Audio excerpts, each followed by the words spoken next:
All right, Alexander, let's talk about the situation with Project Ukraine. We got a lot to discuss. Mm, The drone strikes into Russia continue. mm, Russia is hammering Kiev. mm, They are hammering Odessa. They have a blockade on the port of Odessa, effectively mm, a blockade of the Black Sea. We have uh, we have the EU 21st sanctions package. Sometimes I lose count, and it's running into all kinds of roadblocks and problems. mm, And we also have the Lindsey Graham bone crushing sanctions bill, which will sometime in the future end up on Trump's desk for him to sign, I mm, imagine.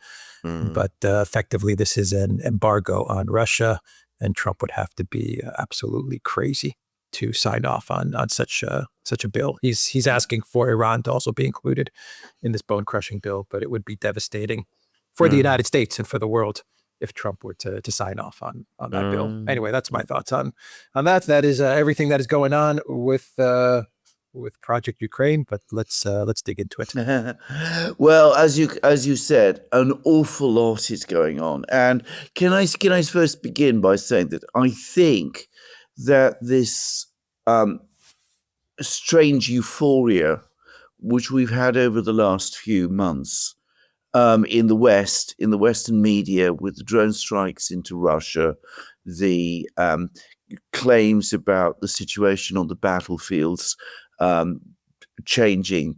I think this is all starting to fade now. I think we're starting to see cracks and doubts begin to grow around this. And of course, this is partly connected with the political crisis in Kiev. Crisis may be a slightly strong word, but Fyodorov was sacked. There have been protests against his sacking. Those protests continue. They're getting bigger. There's some dissension within the military.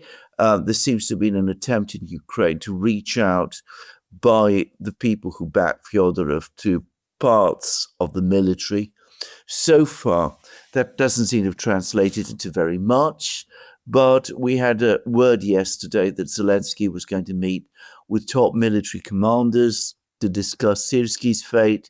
That was supposed to happen yesterday. There's been no word about what the result of that meeting was. For the moment, at least, Syrsky remains in place.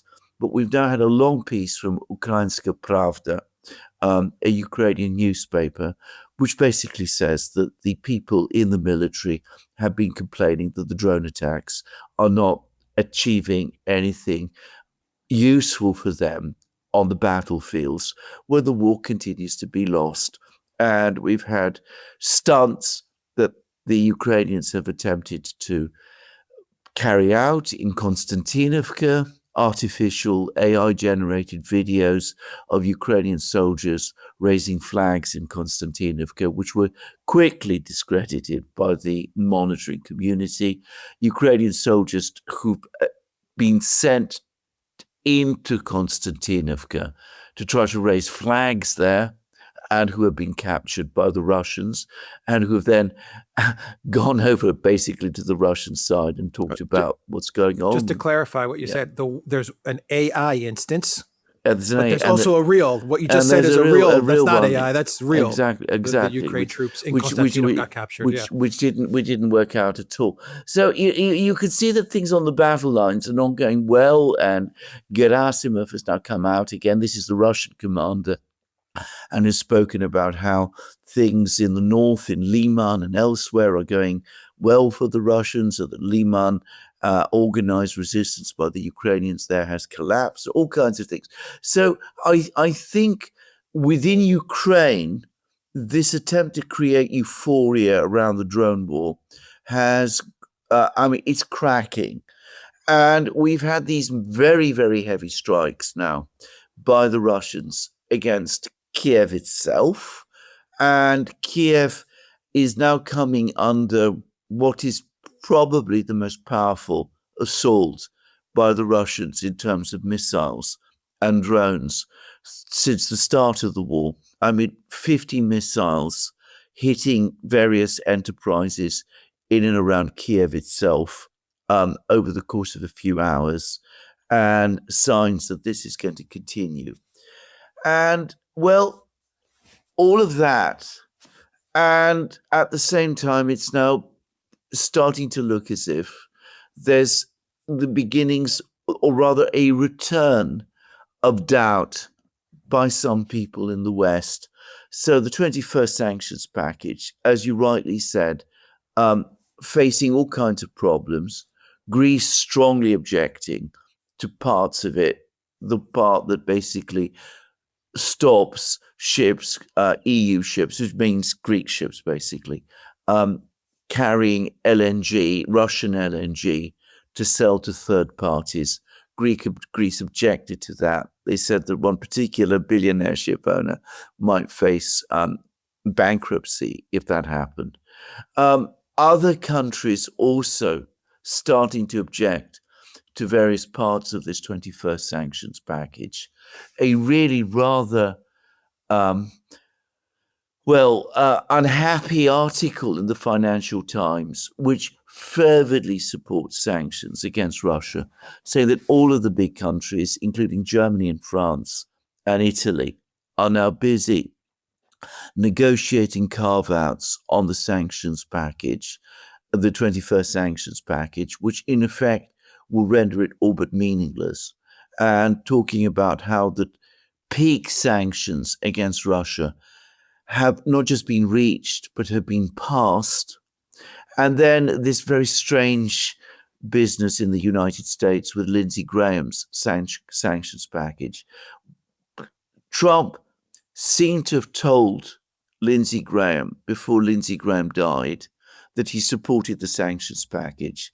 The result was that it's been placed before the Senate.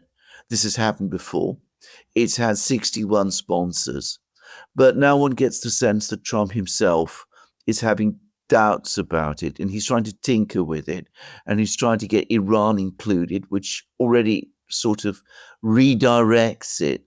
And he's again insisting that he must be the person who decides when to impose sanctions or not, which essentially puts us back in the same position as he already has.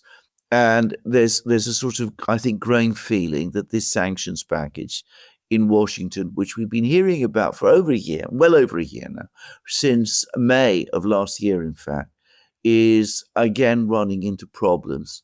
So it seems to me as if the euphoria, this odd period of euphoria, is now passing. And as we move into the autumn, the doubts are growing again, and the worries about Ukraine are growing again. People in the West see that things in Ukraine itself are not going well. There's sudden doubts about the effectiveness of the drone offensive. There's worries about what's going on in Kiev. And again, the chatter about the importance of talking to the Russians is starting up again. There's word about a meeting between German and Russian business representatives in Baku, which is an interesting subject. And there's again talk about trying to find an EU representative to talk to the Russians. But as I said, if we are getting past the euphoria, nobody should think that this is going to lead to any change of policy. The policy in Europe, and indeed in the United States, remains exactly the same as always. Pile up the pressure on the Russians. Keep pressing the Russians. Continue with the drone offensive, whatever the problems with it are, and hope that sooner or later the Russians crack. So the policy remains the same, but some of the optimism around it that we've been seeing looks like it's starting to abate. So a lot of things, as you said, to cover, but that's basically, I think, the overall situation. No, I think you covered pretty much all of it, to be quite honest. But they'll find something new to, of course they do, to bring back that fake optimism. Yes, that's what it is, a fantasy optimism. Yeah. Maybe the tide is turning. That narrative, that slogan from the collective West. that was handed out to the leaders. The script of the tide is turning. Okay, that's starting to abate, but they'll figure something else out in order to keep the money flowing. Exactly. That's what this is mainly about: keeping the money flowing, and then you have a group of hardliners in the collective West, deluded, crazy hardliners who war hawks who actually believe that the collective West should be in a war with Russia by 2030 and can actually win in a conflict with Russia by 2030. So for them, that's the motivating factor to keep the conflict going. The situation is really bad for Ukraine, much worse than at any other time in the conflict. Yes, Russia has still not gotten on top of the drone situation. That is a fact. No. And the drones are now hitting soft targets like e-commerce warehouses. Yes. I don't know how Russia's going to deal with that or how they defend that. They're still not addressing the root causes of the drone issue, which is very curious. They refuse to address the root causes of the drone issue, where they're coming from, where they're originating from, who's launching those drones, who's providing the targeting. Putin wants to avoid all of that. We've talked about that in many videos. But the situation for Ukraine is catastrophic. On the front line, they're losing very bad, and the Ukraine military admits that they are losing very bad. Yes, they admit that the drone strikes into Russia really add no value to Ukraine's position on the battlefield. This is Ukraine military officials that admit this. The situation with the Patriots is catastrophic. Patriot interceptors. There are none. Russia can hit any city, anywhere in Ukraine, including the capital city, when it wants, where it wants, however it wants. Yes. This is fact as well. Yes. I don't see any Patriots coming anytime soon, given the situation in Iran and in the Middle East. And you do have a blockade in Odessa, which is escalating to the point. Russia's serious because we've gotten to the point where they're now hitting ships, not with drones, but with missiles. Yes. So if you're an insurer, you got to be crazy to send your ship into the port of Odessa. If you're a ship owner, you're not going to get anywhere near Odessa or the Black Sea. Yes. This is the reality of the situation for Ukraine.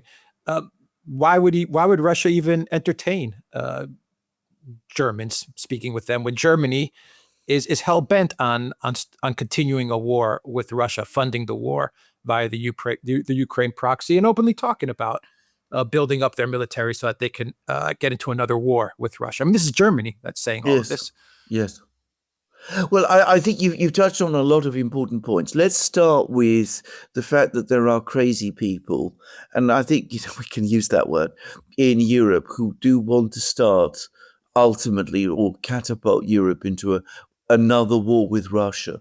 Of course, for them, the worse the situation is in Ukraine, the better it is. Because if Ukraine is winning, then, of course, they can just keep on doing what they're doing, provoking the Russians, keeping the Russians, as they say, on the back foot and all of that.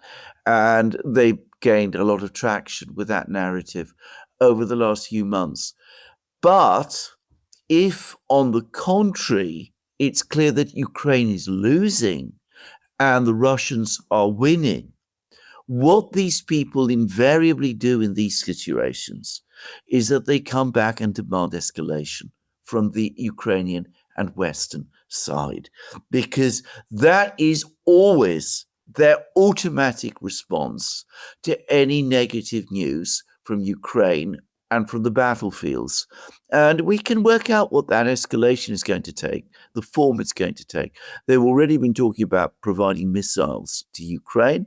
There was an attempt about a week ago to try to get the German parliament to authorize transfers of Taurus missiles to Germany. It was pushed by the Greens. The big parties all rejected it, and it failed totally. But we will probably see a renewed push to do that in Europe. So it's going to be further escalation again. And probably what's going to happen is that over the next few weeks, we're going to see a deepening crisis for Ukraine in Donbass, probably clearer indications that the cities, the fortified cities in Donbass, are falling. But already there have been, on top of the arguments about missiles, providing missiles to Ukraine, older ideas of imposing no-fly zones over Ukraine and of deploying Western troops to Ukraine, troops being sent to Ukraine before there's any ceasefire or before there's any peace agreement. We've already seen that there are telltale signs that that kind of talk is restarting again. And even if these people don't get what they want, even if the United States ultimately refuses to commit to a no-fly zone, which I think it will, I can't imagine that the United States, tied down in the Persian Gulf, is going to want to take on the Russian Air Force as well over Ukraine.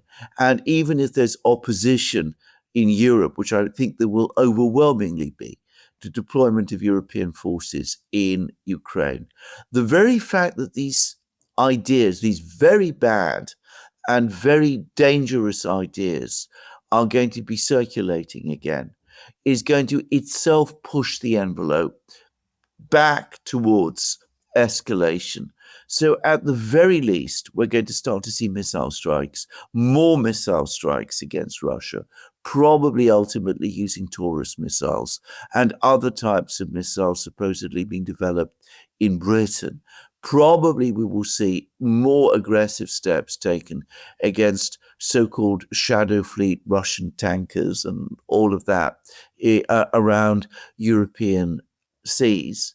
And of course, and this is where I think the escalation is most likely to come, especially now that there's doubts starting to circulate about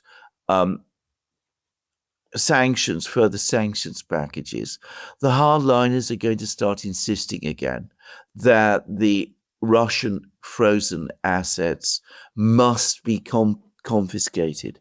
And there's particular reasons for this. Firstly, and it's been pointed out in the Russian media, the Anchorage summit meeting appeared to commit the European Union to providing a package of 70 billion euros to Ukraine every year, indefinitely, for as long as the conflict continues. So how are they going to fund that? That's one thing. And the second is that the Russians have now started legal proceedings in international courts to enforce the judgment of the Moscow Arbitration Court on the return of the frozen assets.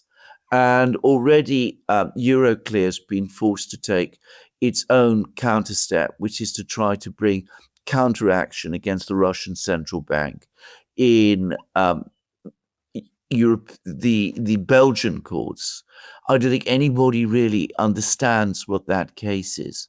So what I suspect is going to happen is the hardliners are going to say, well, we absolutely need to give Ukraine all the support that we can. We also need to protect Euroclear. And the way we protect Euroclear is now by moving forward, finally grasping the nettle and seizing the assets. So we're going to go from an atmosphere of fake euphoria, which we've been going through over the last few months, into an atmosphere of extreme anger and urgency and demands that action must be taken to support Ukraine. And even if the wilder ideas, like no-fly zones and European troop deployments to Western Ukraine, don't materialize, there is inevitably going to be more escalation coming of it, definitely in the form of missile strikes, possibly more action to confiscate Russian assets again. Did you say the Anchorage summit? Ankara, the anchor. The I'm so sorry. Ankara. I'm sorry. You said Ankara. Ankara? Yeah, okay, the Ankara. I Ankara. I meant. was a little confused there with You're okay, the absolutely Ankara right. summit The Ankara summit. I meant committed the EU to 70 billion for Ukraine indefinitely. Indefinitely. This every year. Now, this is how the Russians are reading the various statements. I'm not sure that is exactly what the Europeans thought, but I suspect that the Russians aren't coming up with that out of nowhere.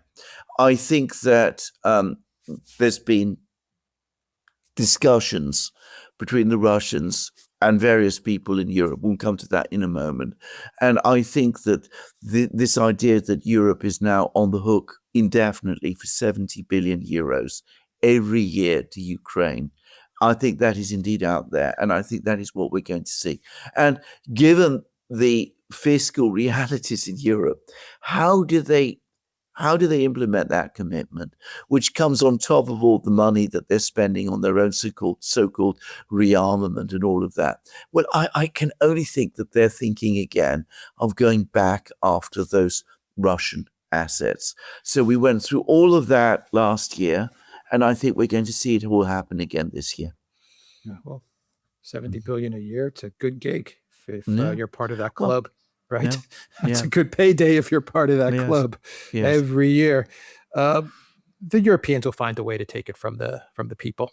They'll find a way to borrow the money, to take it, to tax. They'll figure it out. But they'll definitely create a dozen funds, and they'll move money around, and they'll figure out how to get that money into Ukraine, and then to get that money out of Ukraine. That's the more important part. Getting it in is one thing. Getting it out is another. What happens when the German missiles start flying into Russia? And what happens when the EU does confiscate, if and does confiscate the 200 billion in Russian assets? By the way, the 200 billion will last, if you go by the 70 billion mark, 3 years. I mean, Ukraine's military budget for the year is slated at 98 billion. That's just their military budget. I know. And the EU and the US, they keep the entire Ukraine economy afloat. All of it. They pay for everything. Yes. And they have been paying for everything for 4 years. All the salaries, all of it. Yeah. You're absolutely right. I mean, it's nowhere near enough, actually. But for the hardliners in Europe, the people who are agitating ultimately for an all-out confrontation with the Russians, the attraction of taking the money out of the Russian assets is not that, the assets will cover this for many more years.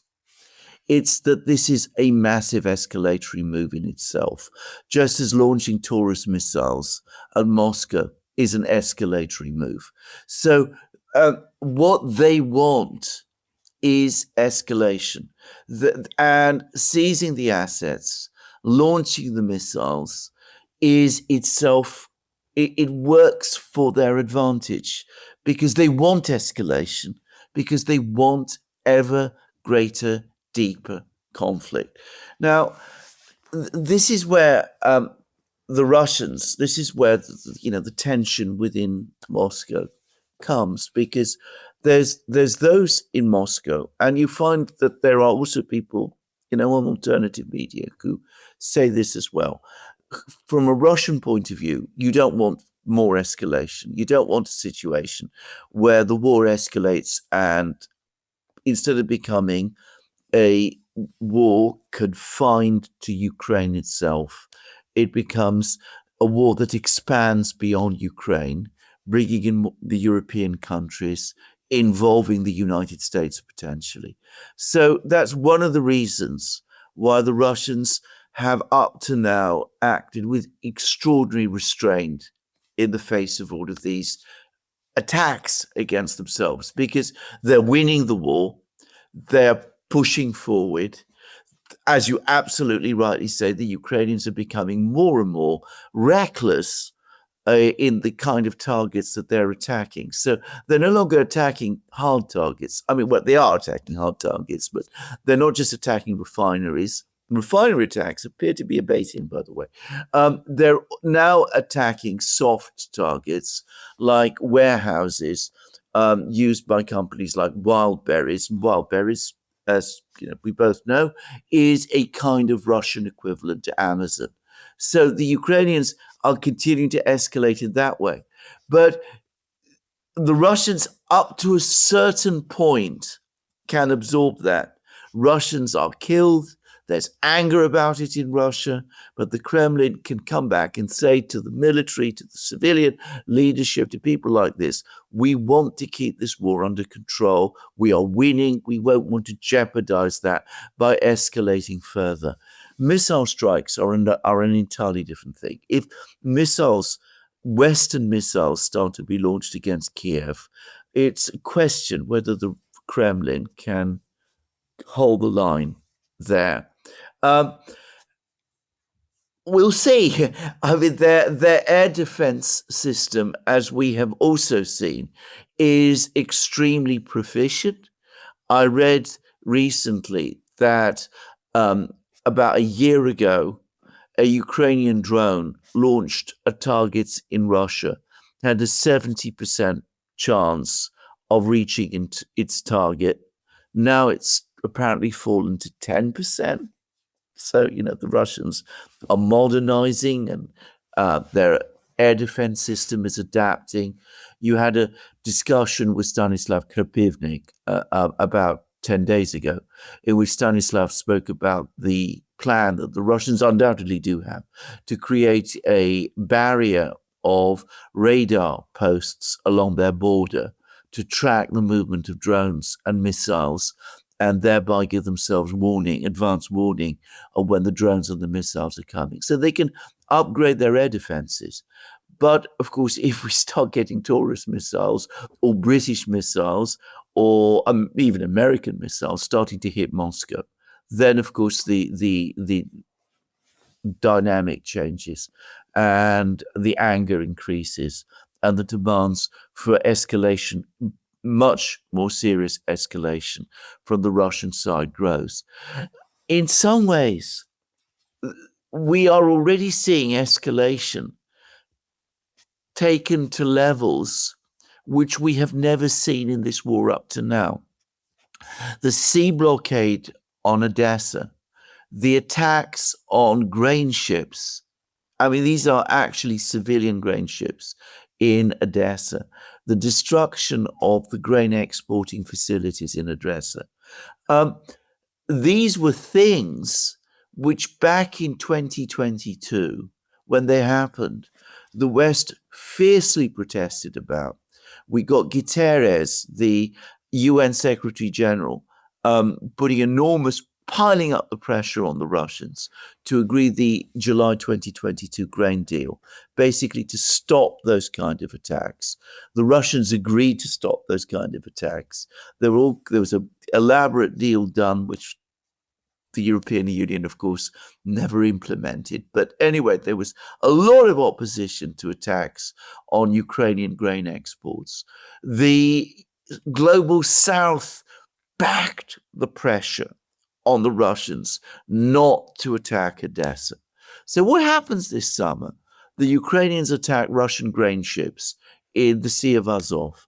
The Russians say, well, in that case, there's no restraints. We will impose the sea blockade on Odessa, which it has always been within our power to do. We see the sea blockade on Odessa now take effect. Where's Guterres? Where's Erdogan?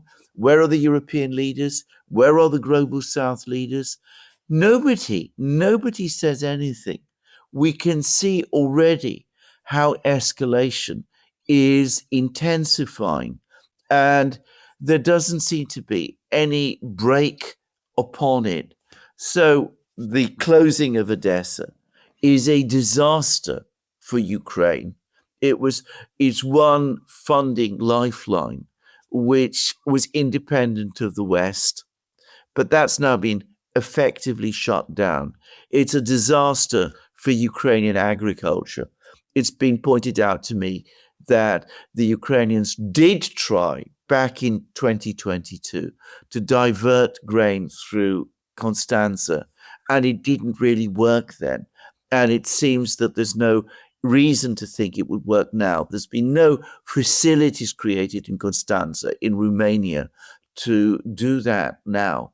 So, nonetheless, the decision to escalate by attacking Russian grain ships in the Sea of Azov was made. The US was clearly on board with that because they're providing the guidance, and by the way, to a great extent, the drones. The Europeans obviously were involved in that decision as well.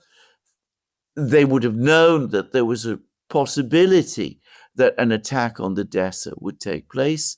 That attack on Odessa has happened. We can see that there is this pattern of escalation now, and I expect it's going to get worse and worse over the next few months, reaching right through the autumn, and we will see how far it goes.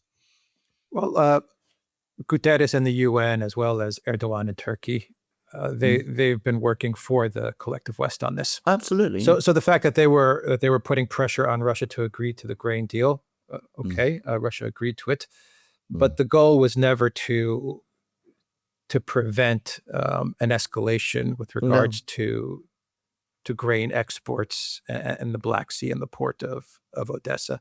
The goal was and always has been to buy time for Ukraine. Turkey, the last thing Turkey wants to see is Russia control a big part of the Black Sea. So they will work overtime to try and prevent that. Yes. And the UN, well, the UN is the UN. It works for the globalists and for the United States. If the U.S. deep state, well, let's clarify, the U.S. deep state and the globalists, if they tell the UN to do something, the UN is going to do it.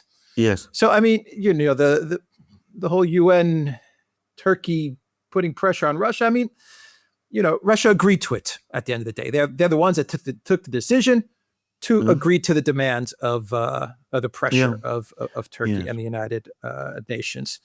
As far as missiles into Russia, the Taurus missile is the new missile going into Russia. You already have Storm Shadows, Scalps, TACOMs, whatever. They already go in flamingos.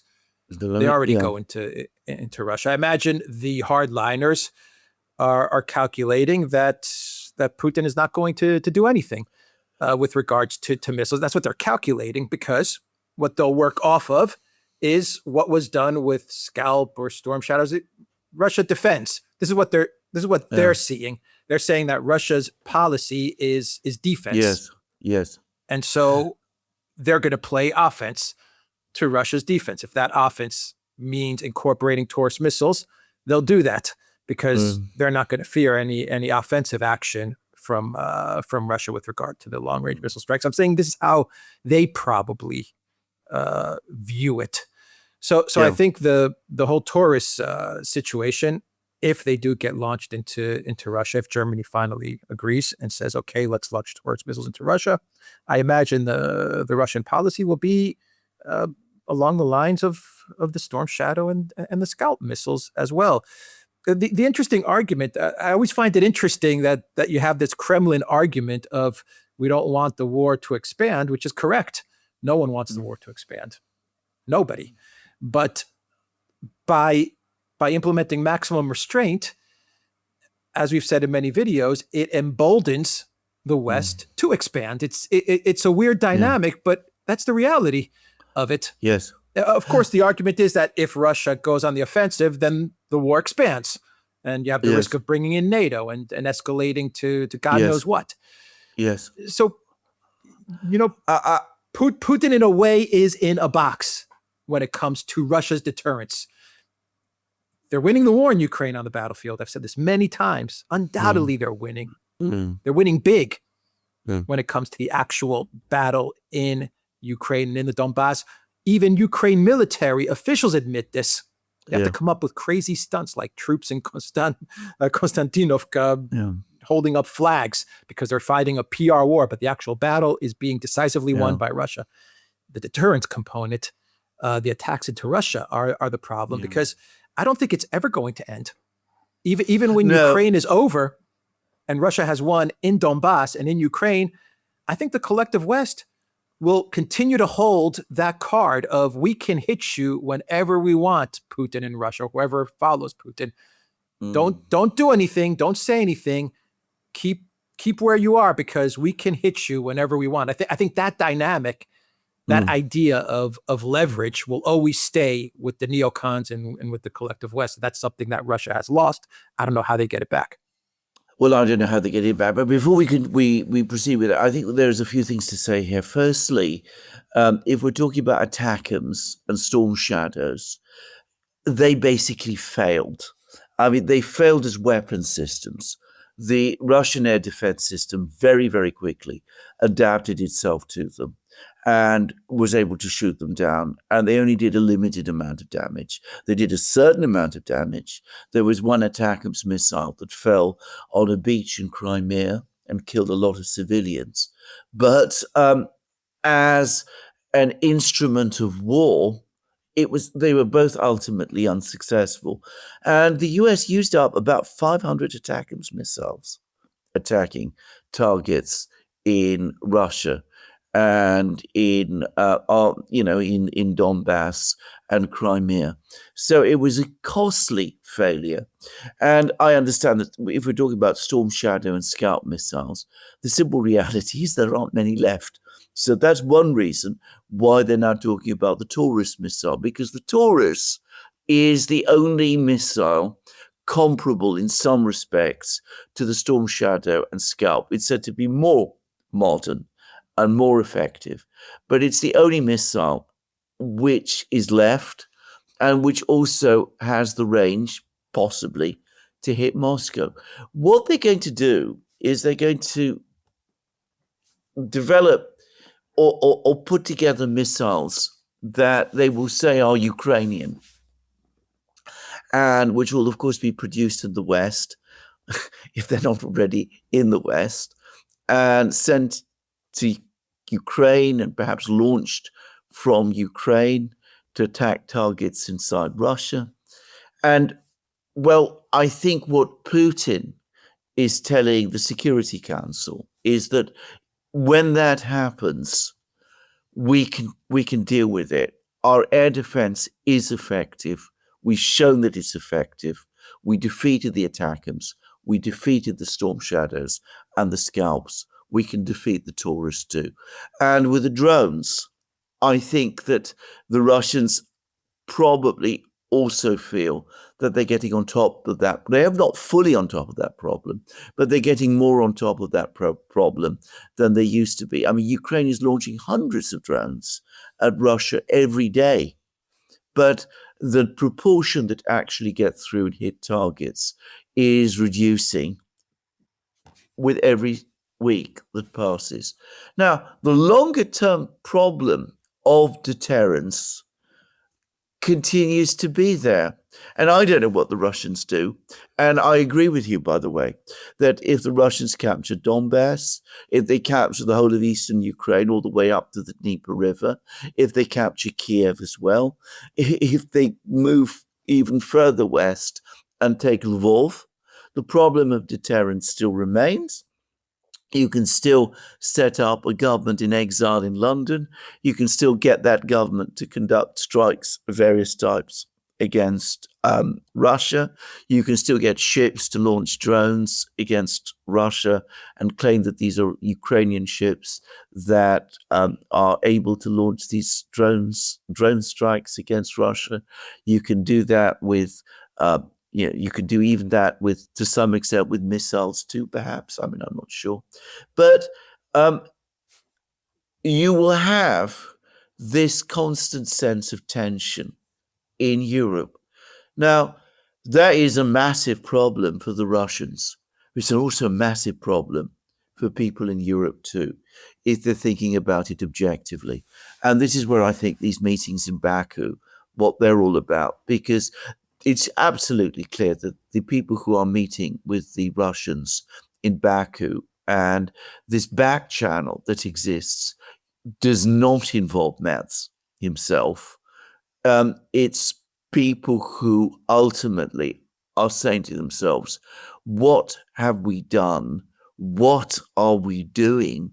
We need to get some kind of contacts with the Russians back, because the crazy people in Berlin, in Brussels, in Paris, and in London are bringing our entire continent, the whole of Europe, to disaster.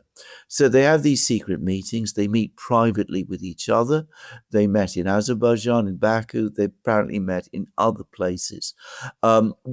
One very senior former Russian official, a man called Zubkov, attended these meetings. He used to be prime minister of Russia under Putin. He's now chairman of Gazprom. I mean, he's not the CEO, but he's the chairman of Gazprom. He was on one of these meetings too.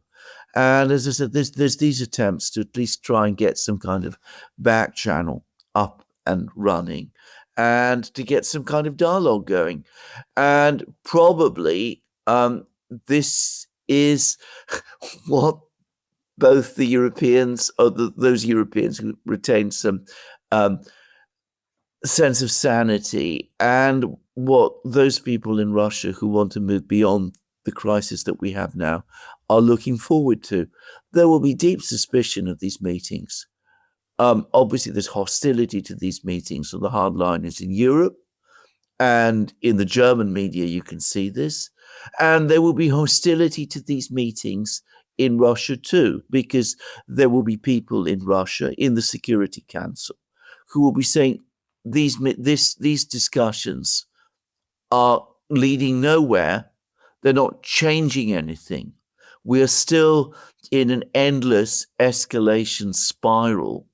What the purpose of these meetings is to keep us off our guard and to string us along again. So there is that argument going on in Moscow as well. You're absolutely right. The Russians are winning, and they're winning big now in Ukraine. Ukraine has never been in a more difficult position. It's in a far worse position than it was in February 2022, when the Russians crossed the border and were outside Kiev. The Ukrainian army is battered and it's broken. It's the Ukrainian military themselves are saying that they're becoming increasingly exhausted and tired. Back in 2022, the Ukrainians hadn't yet committed their reserves. They were mobilizing. They were getting a flood of weapons from the West. The flood of weapons has reduced significantly. The manpower reserves are mostly exhausted as well. The country is shattered. It's in a far worse position than it has ever been in at any point in the war up to now. But that only makes the situation more dangerous, at least in the short term, because, as I said at the start of this program, it makes those who want war between Europe and Russia, it gives them more reasons to demand further escalation. Yeah. Just to wrap up the video, if Putin or the Kremlin believes that this German delegation or this European delegation is going to honor any kind of agreement, then, in my opinion, I think they're delusional. Absolutely delusional. I mean, if you go off of the past events, Merkel, we can trust Merkel when it comes to Minsk, absolutely, and Hollande, yeah, they're never going to do bus. I mean, it was a fiasco. If Russia falls for this again, then I don't know what to say. But well, maybe this delegation does have good intentions. Yes. I think the fact that it's a Gazprom guy probably means that it's once again the business interests that are pushing the Kremlin to say, come on, just end all of this, and let's just get back to Nord Stream. Let's get back to gas into Europe. Let's get back to pipelines and LNGs. Let's just get back to the way things were in 2016 or 15 or 2010 or whatever, right? That's what they're pining for, the oligarchs and the businesses and the Gazproms and all of these guys. Um, If you look at who is talking in Baku, it is entirely business people, both on the German and on the yeah, Russian side, just as it is business people who are talking between the Americans and the Russians. I mean, Dmitriev and Witkov ultimately are business people. The diplomacy, the actual formal diplomacy, is going absolutely nowhere. there is There was none. apparently there is none. There was an attempt apparently. There was an attempt apparently about 2 or 3 weeks ago.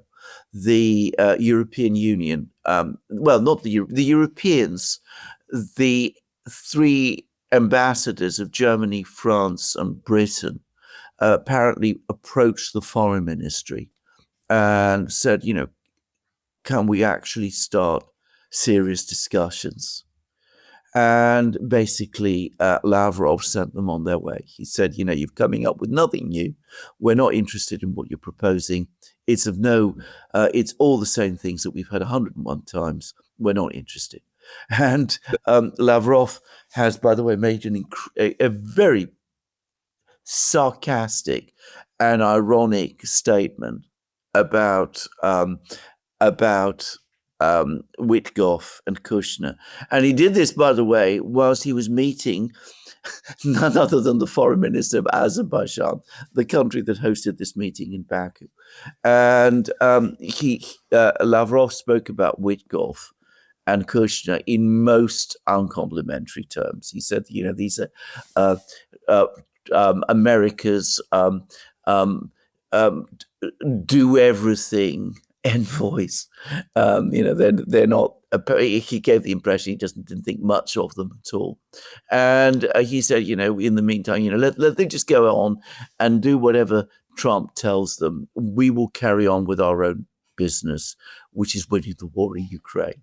So, I mean, the foreign ministry, the Security Council, Putin himself do not seem to be directly involved in these meetings that are taking place in Baku. But those contacts do still exist. We'll see what comes of them. I don't think the Russians are. I don't think the Russian leadership, the Security Council, is involved in them any more than Merz is. Well, we'll see what influence Yeah. these business officials have over Yes. over Putin and over the Kremlin. I Yes. think that remains to be seen. Just a final thought on what you said about Putin most likely telling the Security Council that when it comes to the Taurus missiles, Russia will defeat those Yeah. as well. It's that defensive policy. Yes. Putin's calculus is probably we're going to play defense, Yes. and then once we win the conflict in Ukraine, everyone's going to back off. Yeah. You play defense, and sometimes if you go completely into a defensive position, you end up losing the game. Well, I'm not saying about the war in Ukraine. I'm saying in general, right? You can't go fully into defensive mode, at least when it comes with these missiles, especially the Taurus missiles. You're going to have to. If you're Russia, Germany's putting Russia in a position, and they're putting Putin in a position where he's going to have to respond somehow. I don't know how, but he's it's that defensive maximum restraint policy that has put Putin in this position. And I think the idea that once you win in Ukraine, everyone's going to back off. I don't think that's going to happen. Yes. I don't think that's going to happen at all. Well, it's not so much, just a final point before I forget. It's not so much about the success rate of the drones and the missiles, Alexander. It's the fact that they are being launched into a nuclear power. It's not the success rate. It's the fact that they're doing it. Well, indeed. The U.S. would never allow such a thing. India would never allow such a thing. China would never allow such a thing. Well, what Putin would say is that we are on the offensive. We are on the offensive in Ukraine. We're going to win the war in Ukraine. And once we've won the war in Ukraine, that will change the entire dynamic in Europe. And he might be right about that. I mean, we have to consider the possibility, in fact, a good chance that may turn out in the way that he says, but or rather probably thinks. But we will Not in see. I Europe. mean, at the moment, Not in Europe. I mean, he has also, and I think this is now again fairly well established. I mean, he has provided Iran with considerable help, and we see that the Iranians are using it. So it's not true to say that he's not hitting back where he can. The question is this: at the moment, we can't predict too far ahead. What we can say is this: firstly, this fake period of fake euphoria that we've been living through over the last few months is now starting to crack and is coming to an end. That is one. Secondly, that the Russians are winning big in Ukraine, and that has provoked a crisis in Ukraine. I mean, the political crisis, the sacking of Fyodorov, the demands for Syrskyi to be sacked, the tensions within the military there, they are all telling us the same thing, that the war in Ukraine itself is being won by Russia and lost by the West. The third is that we are on the brink of a further escalation, an escalation spiral from the West.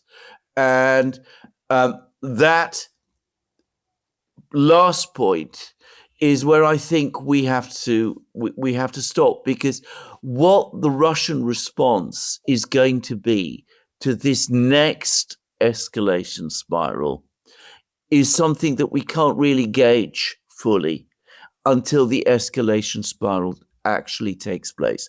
We have to wait and see exactly what the West, what the Europeans, what the hardliners in Washington are going to do.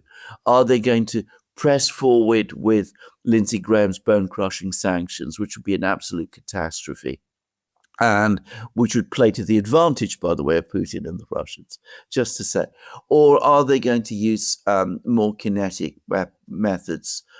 Are they going to try to move beyond the drones, which are proving less effective and are costing, by the way, huge amounts? I mean, conducting drone offensives of the kind that we are seeing, it comes with a big bill. Are they going to move beyond that to missiles? We'll just have to wait and see. All right. We'll end the video there at Duran.locals.com. We're on X, we're on Rumble, we're on Telegram. Go to Duran Shop, pick up some merch, 26% off summer sale. Check us out on Substack as well. Take care.